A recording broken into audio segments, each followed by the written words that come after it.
कोलंबो में भारत पाकिस्तान का वो T20 वर्ल्ड कप मैच जिसके बारे में सब बात कर रहे हैं। जानते हैं क्यों? क्योंकि मैदान के बाहर का ड्रामा मैदान के अंदर के एक्शन जितना ही बल्कि शायद उससे भी ज्यादा दिलचस्प था। चलिए इस पूरी कहानी को परत दर परत समझते हैं। सोचिए, ये सिर्फ एक क्रिकेट मैच नहीं था। ये एक ऐसी कहानी है जहां एक तरफ मैदान छोड़ने तक की बातें हो रही थी और दूसरी तरफ एक टीम थी जो चुपचाप आई और जीत के साथ चली गई। बस इसी एक बात ने इस मुकाबले को यादगार बना दिया। कहानी की शुरुआत पहली गेंद फेंके जाने से बहुत बहुत पहले हो चुकी थी।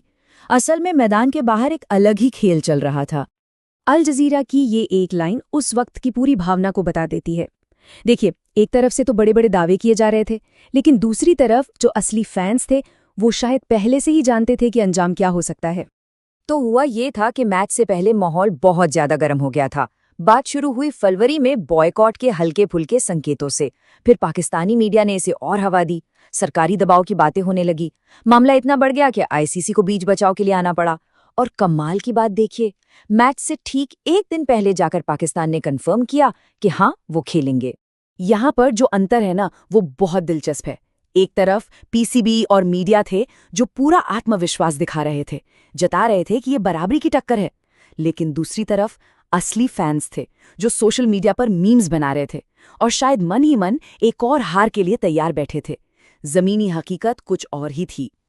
तो मैदान के बाहर का ड्रामा तो बहुत हो गया। अब बात करते हैं असली एक्शन की, जो मैदान के अंदर हुआ। भारत ने इस पूरे माहौल का जवाब अपने बल्ले से कैसे दिया, चलिए देखते हैं। टॉस हारकर भारत पहले बैटिंग करने उतरा। पिच मुश्किल थी, स्पिनर्स को मदद कर रही थी। उस पर भारत ने 175 रन्स बना दिए। मतलब पाकिस्तान के लिए टारगेट था 176, जो उस पिच पर किसी भी तरह से आसान नहीं होने वाला था। भारत की शुरुआत थोड़ी सी कह सकते हैं कि डगमगाई थी। एक विकेट जल्दी गिर गया, लेकिन उसके बाद एक ऐसा बल्लेबाज आया जिसने आकर पूरे मैच का नक्शा ही बदल दिया। और वो खिलाड़ी थे ईशान किशन। सिर्फ 40 गेंदें और 77 रन, एक ऐसी तूफानी पारी जिसने पाकिस्तान को मैच में बहुत बहुत पीछे धकेल दिया। सोचिए, 10 चौके और 3 छक्के, और वो भी उस मुश्किल पिच पर जहां बाकी बल्लेबाज संघर्ष कर रहे थे। उन्होंने पाकिस्तान के बॉलिंग अटैक को तहस नहस करके रख दिया और भारत को एक जबरदस्त स्कोर तक पहुंचाया। अब बारी थी पाकिस्तान की बल्लेबाजी की। 176 रनों के लक्ष्य का दबाव उनके चेहरों पर और उनके खेल पर साफ दिख रहा था। उनकी उम्मीदें बहुत जल्दी बिखरने वाली थीं। टारगेट का पीछा करने उतरी पाकिस्तानी टीम की शुरुआत एक बुरे सपने जैसी हुई। उनके जो सबसे बड़े बल्लेबाज थे वो एक के बाद एक पवेलियन लौटते गए और देखते ही देखते सारी उम्मीदें दम तोड़ने लगीं। आप देखिए कि सिर्फ 6 ओवर में ही मैच पाकिस्तान के हाथ से कैसे निकल गया।